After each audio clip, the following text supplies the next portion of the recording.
Now listen carefully and answer questions 1 to 5.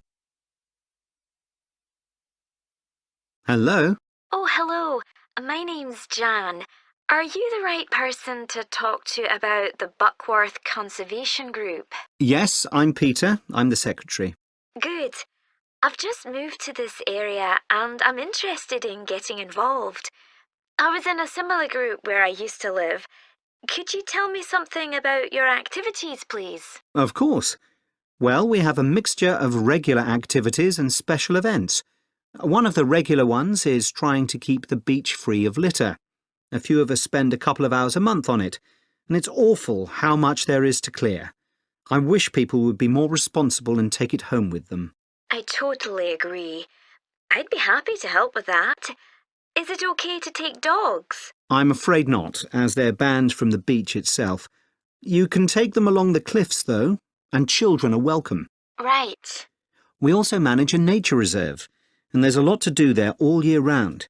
For example, because it's a popular place to visit, we spend a lot of time looking after the paths and making sure they're in good condition for walking. I could certainly help with that. Good. And we have a programme of creating new habitats there. We've just finished making and installing nesting boxes for birds to use, and next we're going to work on encouraging insects. They're important for the biodiversity of the reserve. They certainly are. Oh, and we're also running a project to identify the different species of butterflies that visit the reserve. You might be interested in taking part in that. Sure. I was involved in something similar where I used to live, counting all the species of moths. I'd enjoy that. Another job we're doing at the reserve is replacing the wall on the southern side, between the parking area and our woodshed. It was badly damaged in a storm last month. Okay. Before you hear the rest of the conversation, you have some time to look at questions 6 to 10.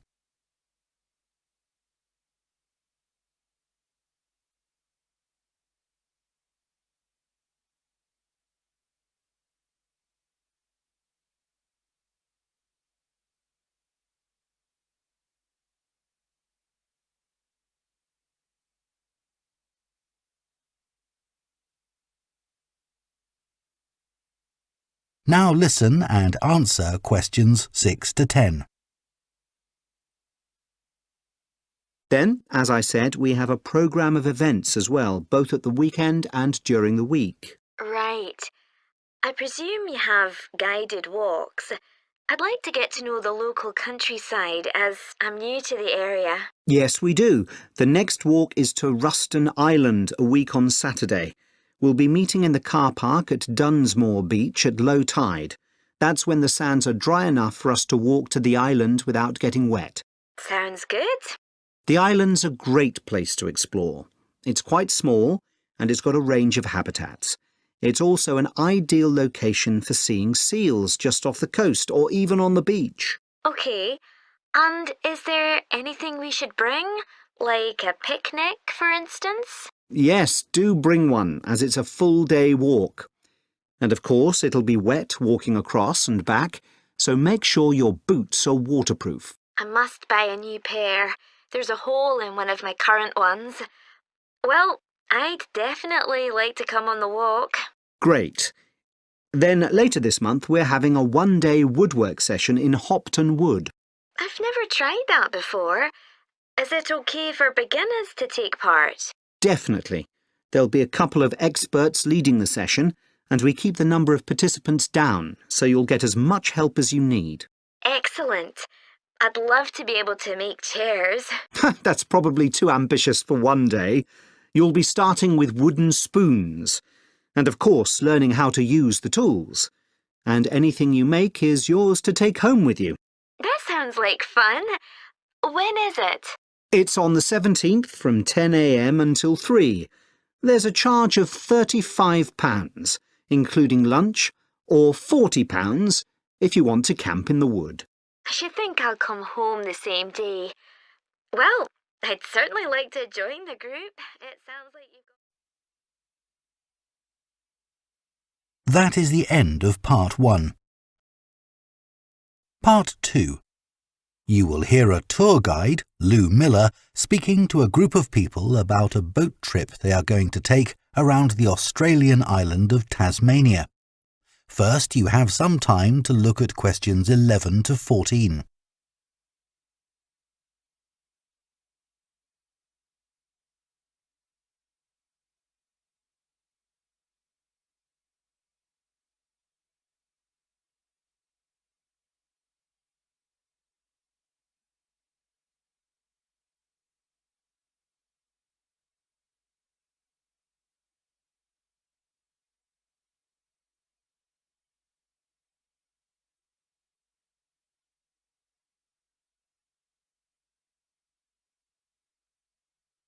Now listen carefully and answer questions 11 to 14.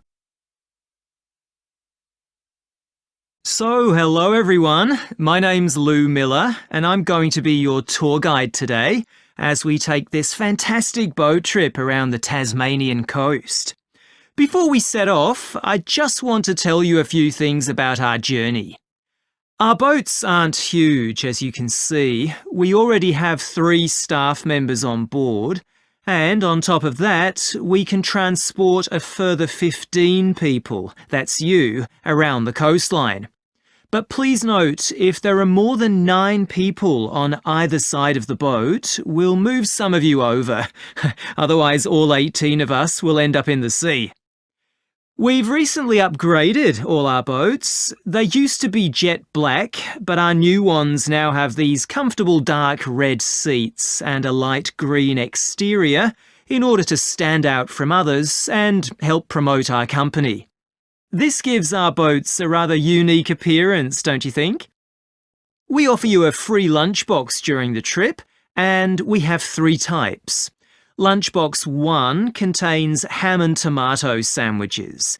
Lunchbox 2 contains a cheddar cheese roll. And Lunchbox 3 is salad-based and also contains eggs and tuna. All 3 lunchboxes also have a packet of crisps and chocolate bar inside. Please let staff know which lunchbox you prefer. I'm sure I don't have to ask you not to throw anything into the sea. We don't have any bins to put litter in, but Jess, myself or Ray, our other guide, will collect it from you after lunch and put it all in a large plastic sack.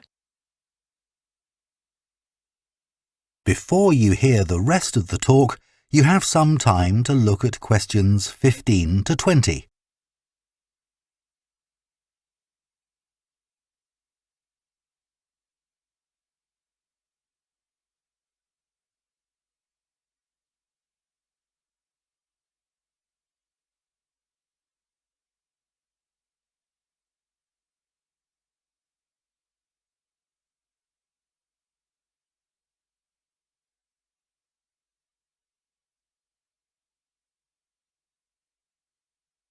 Now listen and answer questions 15 to 20. The engine on the boat makes quite a lot of noise, so before we head off, let me tell you a few things about what you're going to see. This area is famous for its ancient lighthouse, which you'll see from the boat as we turn past the first little island. It was built in 1838 to protect sailors, as a number of shipwrecks had led to significant loss of life. The construction itself was complicated, as some of the original drawings kept by the local council show. It sits right on top of the cliffs in a very isolated spot. In the 19th century, there were many jobs there, such as polishing the brass lamps, chopping firewood, and cleaning windows that kept lighthouse keepers busy. These workers were mainly prison convicts until the middle of that century, when ordinary families willing to live in such circumstances took over. Some of you have asked me what creatures we can expect to see. I know everyone loves the penguins, but they're very shy and unfortunately tend to hide from passing boats. But you might see birds in the distance, such as sea eagles, flying around the cliff edges where they nest. When we get to the rocky area inhabited by fur seals, we'll stop and watch them swimming around the coast. They're inquisitive creatures, so don't be surprised if one pops up right in front of you. Their predators, orca whales, hunt along the coastline too, but spotting one of these is rare. Dolphins, on the other hand, can sometimes approach on their own or in groups as they ride the waves beside us. Lastly, I want to mention the caves. Tasmania is famous for its caves, and the ones we'll pass by are so amazing that people are lost for words when they see them. They can only be approached by sea, but if you feel that you want to see more than we're able to show you, then you can take a kayak into the area on another day, and one of our staff will give you more information on that. What we'll do is to go through a narrow channel past some incredible rock formations, and from there we'll be able to see the openings to the caves, and at that point we'll talk to you about what lies beyond. That is the end of Part 2. Part 3. You will hear two veterinary science students called Diana and Tim discussing their work placements and their course modules. First, you have some time to look at questions 21 to 26.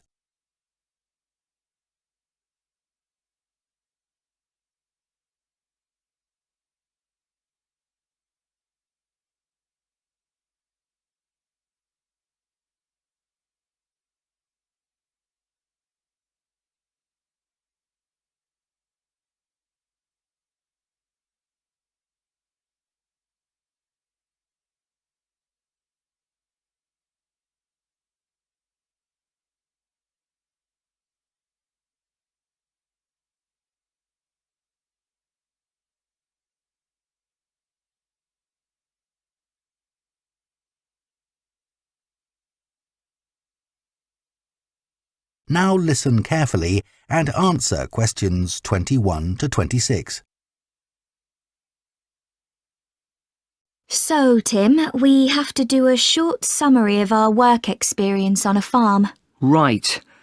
My farm was great, but arranging the work experience was hard. One problem was it was miles away and I don't drive. And also, I'd really wanted a placement for a month, but I could only get one for 2 weeks. I was lucky. The farmer let me stay on the farm, so I didn't have to travel.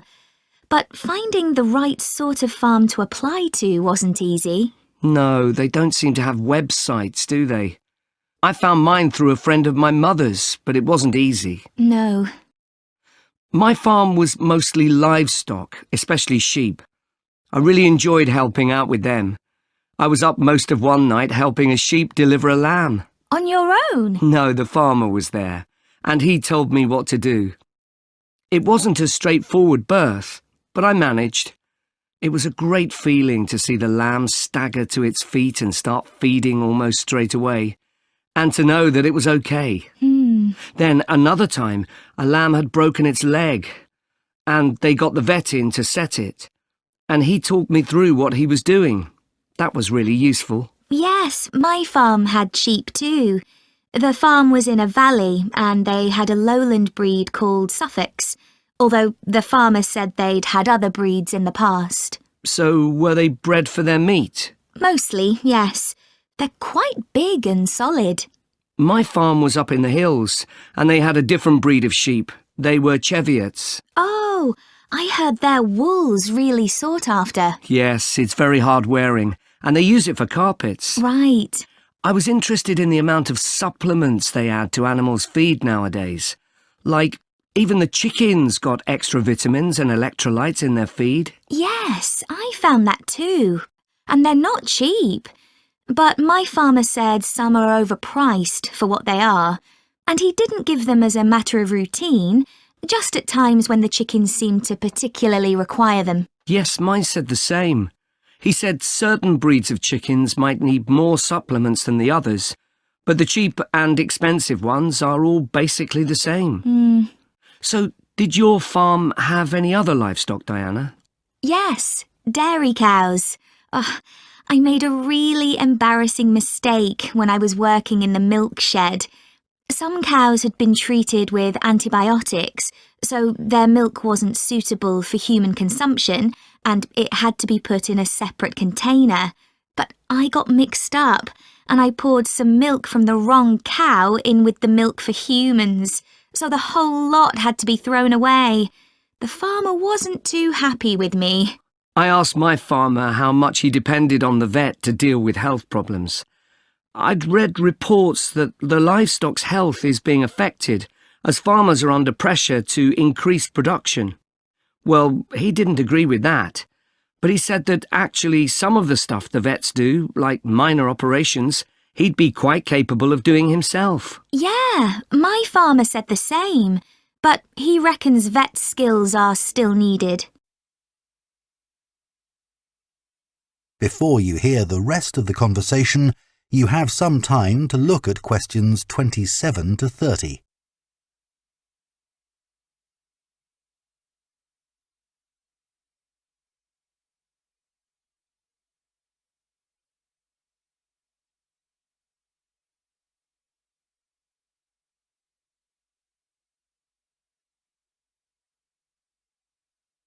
Now listen and answer questions 27 to 30. Now we've got to give a bit of feedback about last term's modules. Just short comments, apparently. Shall we do that now? OK, so medical terminology. Well, my heart sank when I saw that, especially right at the beginning of the course, and I did struggle with it. I thought it'd be hard, but actually I found it all quite straightforward. What did you think about diet and nutrition? OK, I suppose. Do you remember what they told us about pet food and the fact that there's such limited checking into whether or not it's contaminated? I mean, in comparison with the checks on food for humans, I thought that was terrible. I think the module that really impressed me was the animal disease one, when we looked at domesticated animals in different parts of the world, like camels and water buffalo and alpaca. The economies of so many countries depend on these, but scientists don't know much about the diseases that affect them. Yes. I thought they'd know a lot about ways of controlling and eradicating those diseases, but that's not the case at all. I loved the wildlife medication unit. Things like helping birds that have been caught in oil spills. That's something I hadn't thought about before. Yeah, I thought I might write my dissertation on something connected with that. Right. So, actually, I was thinking something along the same lines. That is the end of Part 3. Part 4. You will hear an anthropology student giving a presentation on spiral path designs known as labyrinths. First, you have some time to look at questions 31 to 40.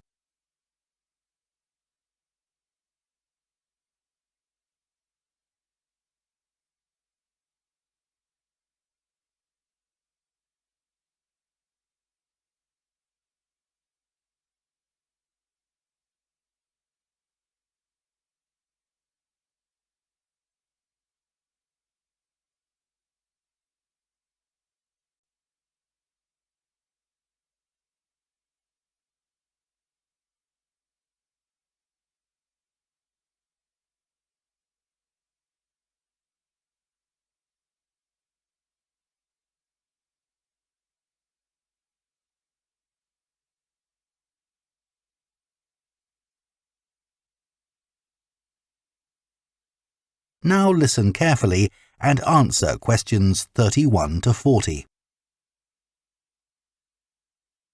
Labyrinths have existed for well over 4,000 years. Labyrinths and labyrinthine symbols have been found in regions as diverse as modern-day Turkey, Ireland, Greece, and India. There are various designs of labyrinth, but what they all have in common is a winding spiral path which leads to a central area. There is one starting point at the entrance, and the goal is to reach the central area. Finding your way through a labyrinth involves many twists and turns, but it's not possible to get lost, as there is only one single path.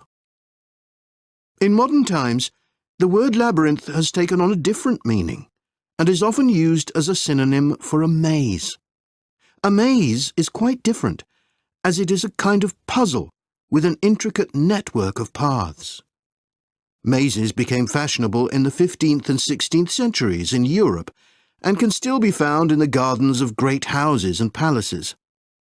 The paths are usually surrounded by thick, high hedges so that it's not possible to see over them. Entering a maze usually involves getting lost a few times before using logic to work out the pattern and find your way to the centre, and then out again. There are lots of dead ends and paths which lead you back to where you started. The word maze is believed to come from a Scandinavian word for a state of confusion. This is where the word amazing comes from. Labyrinths, on the other hand, have a very different function.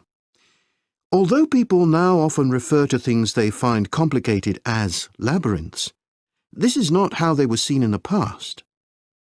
The winding spiral of the labyrinth has been used for centuries as a metaphor for life's journey.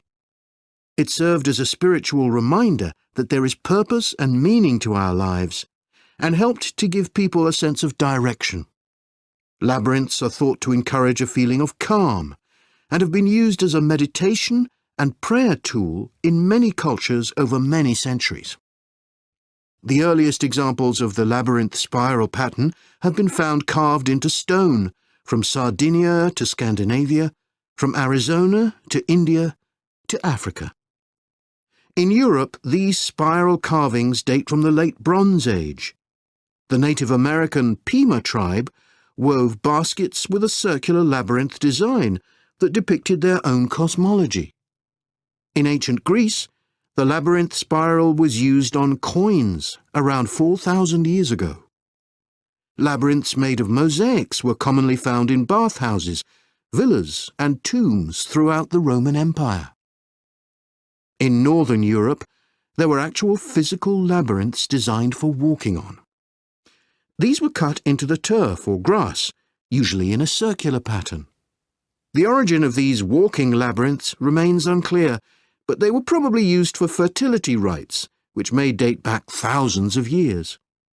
11 examples of turf labyrinths survive today, including the largest one at Saffron Walden, England, which used to have a large tree in the middle of it.